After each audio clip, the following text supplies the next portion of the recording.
We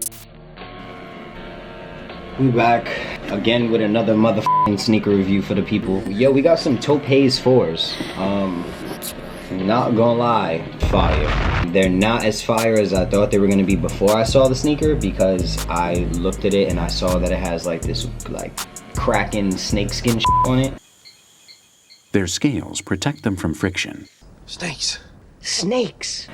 But regardless, I think it's still a fire shoe. I did a buyout for these. I bought 30 pairs, maybe 35 pairs. I don't remember how many pairs I bought. I have some GoPro footage that I will insert in right now.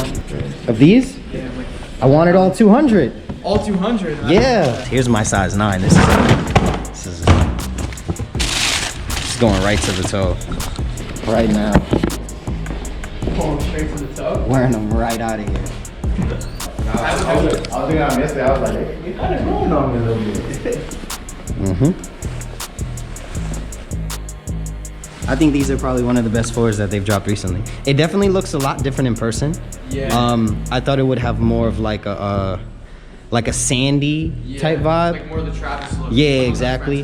This like crocodile shit looks a little crazy, but I'm still going. On foot, it looks better than when you look at it on Yeah. like The box is actually really fire. The flight is a little weird, I don't know, but overall this is a really cool box. Inside is just a regular all red.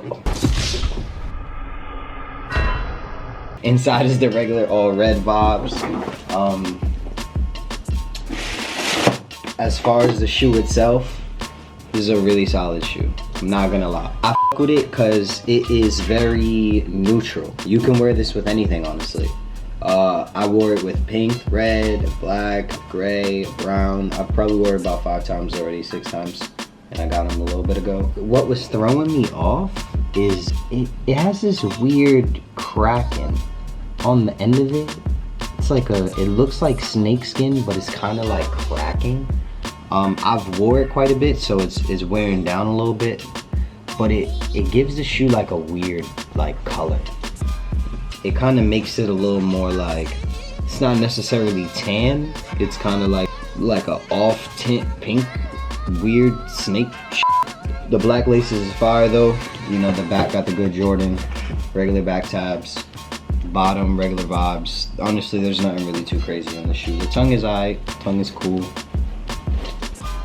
But I think overall, it's like a solid shoe. At the time when I bought it a little bit ago, I probably paid like $340, $330. Right now I'm looking, the prices are still going for about that, but I've already sold quite a few pairs. But I still got a couple pairs left, letting them marinate, letting them sit. I definitely think that this shoe right here is gonna go up. Like if you look at it, it's just too neutral, regular of a shoe to not go up. Take it into consideration all the other garbage that has dropped, and everything else has a significantly ridiculous price tag these days. Like I'll be looking at the prices of some of these SBs or these dunks. Like just list a couple of dunks right here in the corner with all these crazy ass prices so that people could see. Look at it right here, all this crazy nonsense. But I definitely could see the shoe settling out around like maybe like 400 in the next month or two. But I think over time, I think like 450, 500 is about right. Because if you look at the price of black cats, look how much black cats are going for right now. So like 500 definitely doesn't seem too far off from where this will end up. But it's definitely staying in my rotation. I'm keeping this right here. You know, another motherfucking sneaker review. Yeah, that's about it for that one. I got some other stuff too I want to show you. You know what? Maybe I might have to save it for next time. I don't know.